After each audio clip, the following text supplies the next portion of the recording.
नमस्कार दोस्तों, स्वागत है आपके अपने YouTube channel S study IQ में। आज का हमारा टॉपिक है आनुवांशिकी, जिसे कि हम जेनेटिक्स भी कहते हैं। इससे जुड़े टॉप 40 क्वेश्चन इस वीडियो में लेके आई हूँ, जो आपके किसी भी कम्पिटिटिव एग्जाम, चाहे SSC, UPSC, CGL, state level, किसी भी कम्पिटिटिव एग्जाम की आप प्रिपरेशन कर रहे हो तो यहाँ से क्वेश्चन आपके ज़रूर ही पूछे जाएंगे दोस्तों।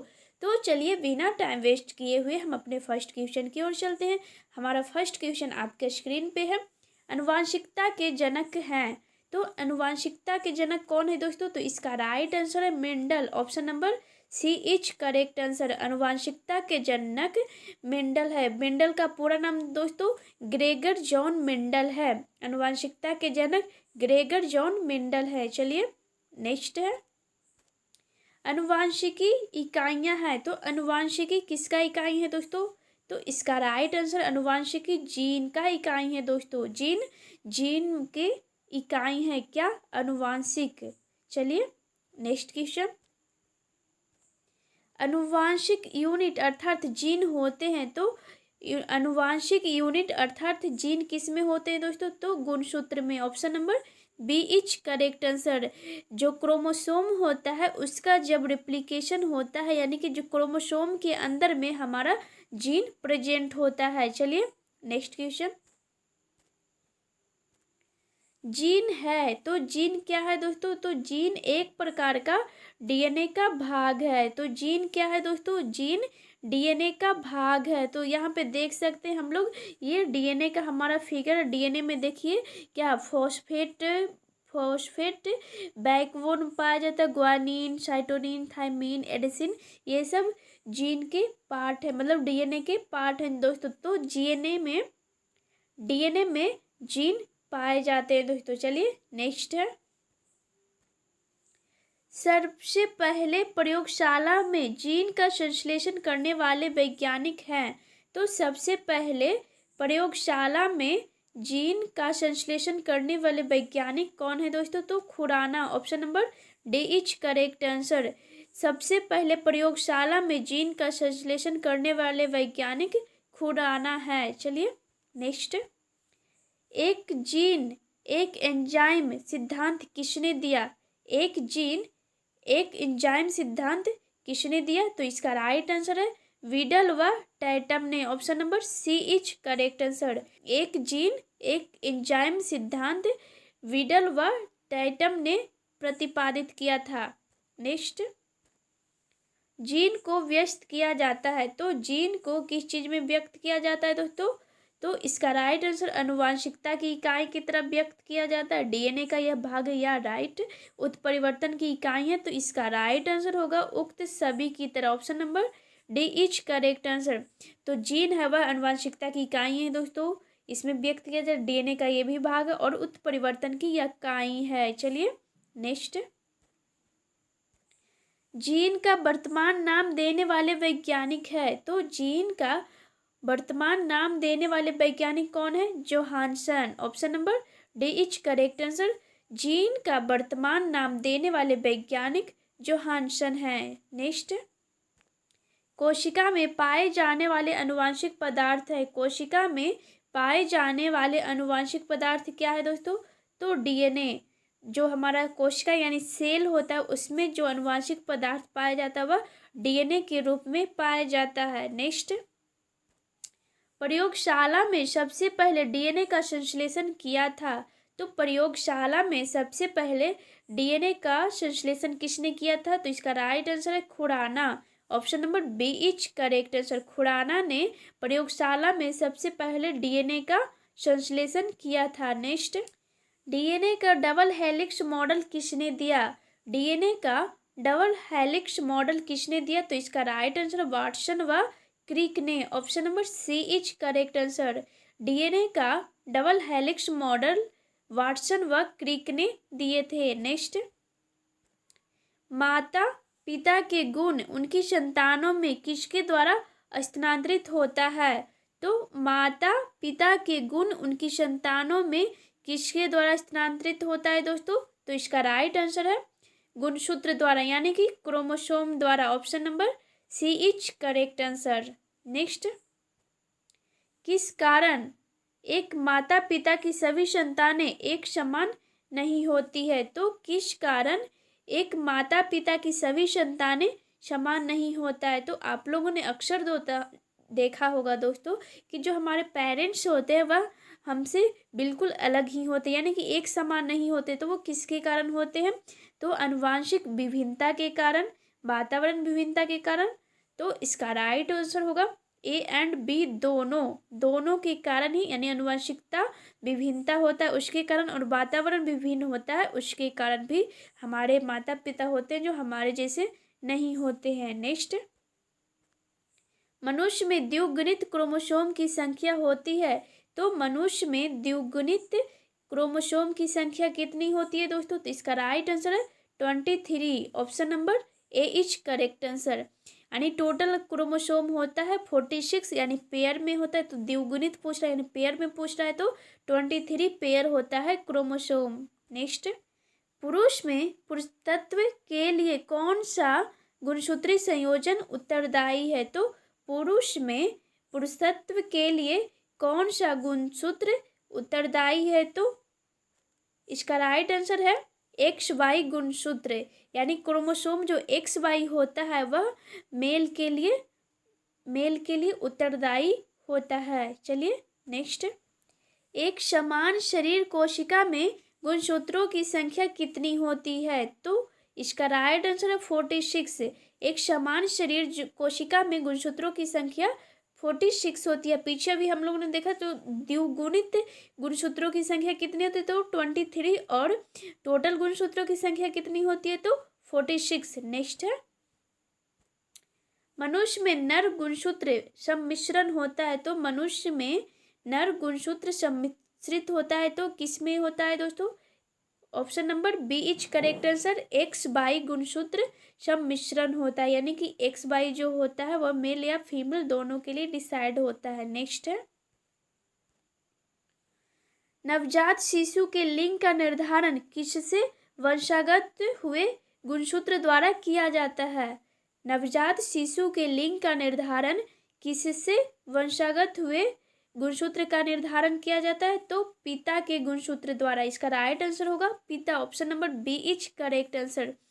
जो सेक्स का निर्धारण होता है, यानी कि जो जेंडर का निर्धारण होता है वह पिता के गुणसूत्र द्वारा होता है। क्यों? क्योंकि पिता के पास एक्स वाई क्रोमोसोम होता है और मदर के पास एक्स एक्स क्रोमोसोम होता है। जब एक्स और वाई गुणसूत्र मिलते हैं तो चाइल्ड मेल पैदा होता है और जब एक्स एक्स क्रोमोसोम मिलता है तो फीमेल होती है। चलिए नेक्स्ट क्वेश्चन,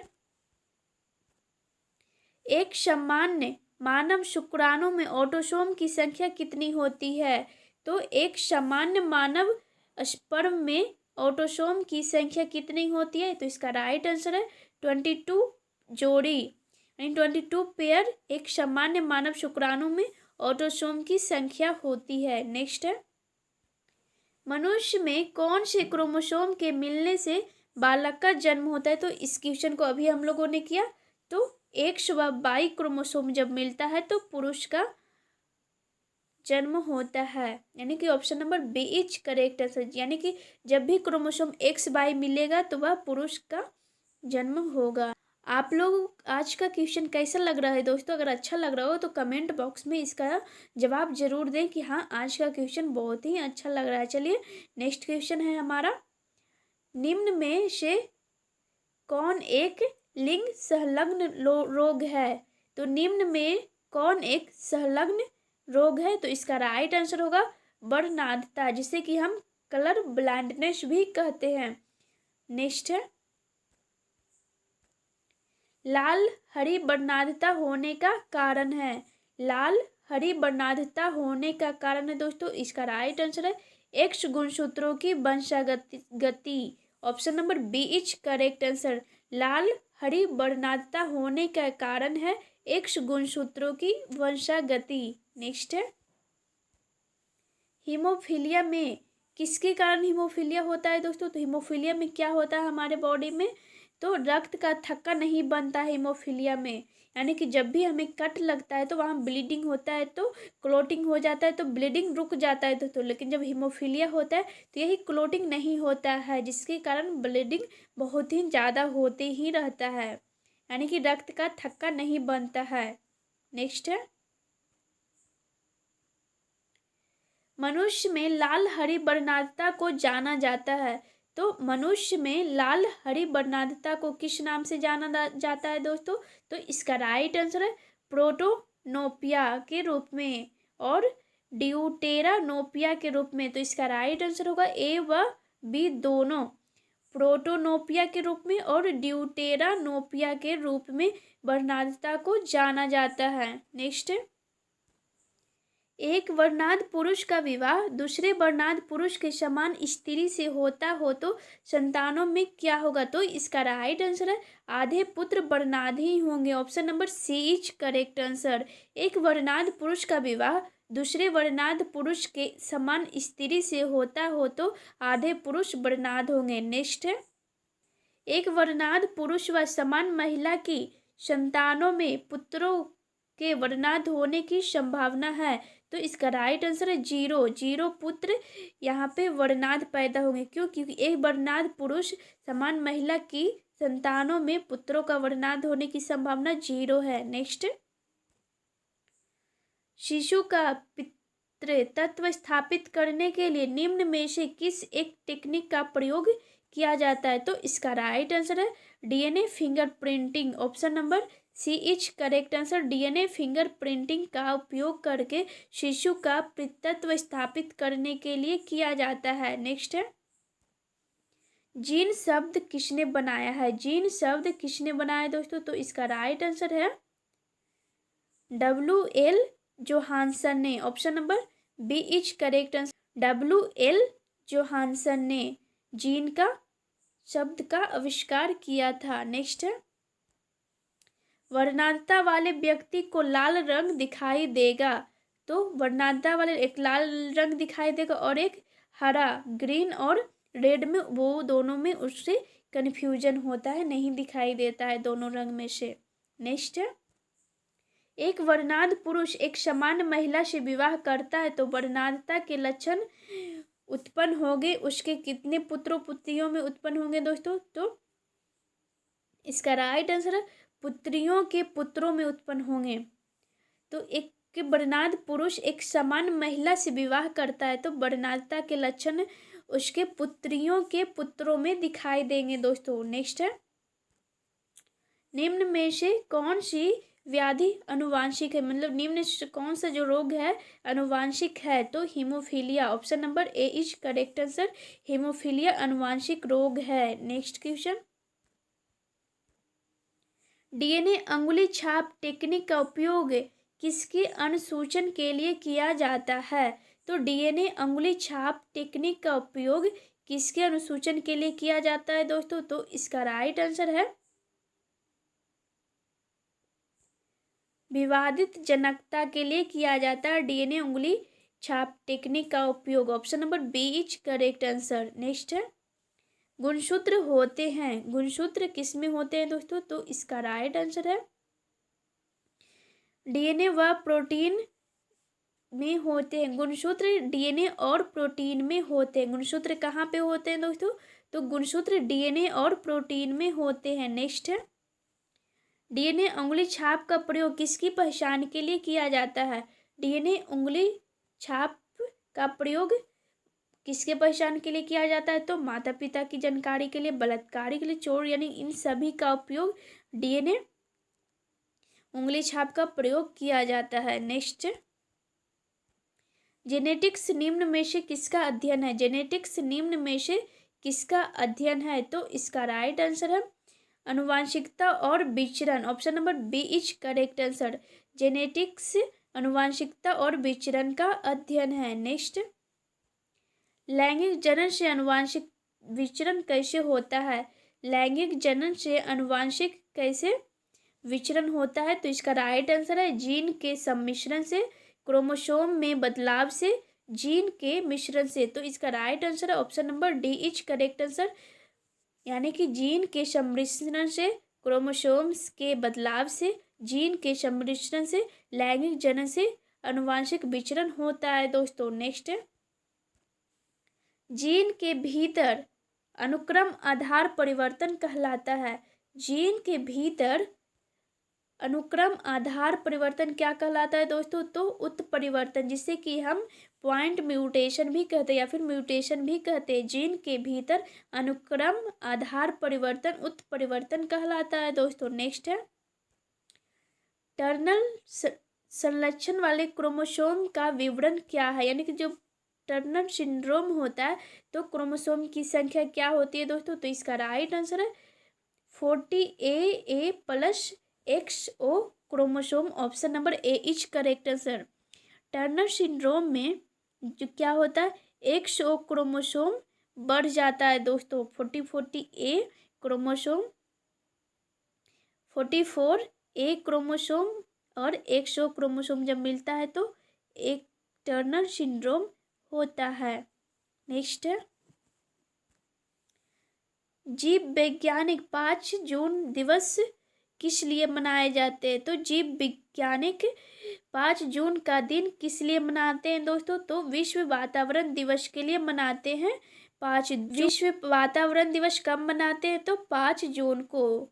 नेक्स्ट क्वेश्चन, एक जीव जिसमें 2 समरूपी आनुवंशिकी कारकों को जोड़ा जाता है कहलाता है। एक जीव जिसमें 2 समरूपी आनुवंशिकी कारकों को जोड़ा जाता है उसे हम समयुग्मजी कहते हैं। Option number C is correct answer. एक जीव जिसमें 2 समरूपी आनुवंशिकी कारकों को जोड़ा जाता है उसे हम समयुग्मजी कहते हैं। आज का आप लोगों को क्वेश्चन कैसा लगा हो दोस्तों? उम्मीद है कि पसंद आई होगी। अगर पसंद आई होगी तो लाइक, शेयर एंड सब्सक्राइब जरूर करें। चलिए मिलते हैं नेक्स्ट वीडियो में, तब तक के लिए जय हिंद, वंदे मातरम। Thanks for watching this video.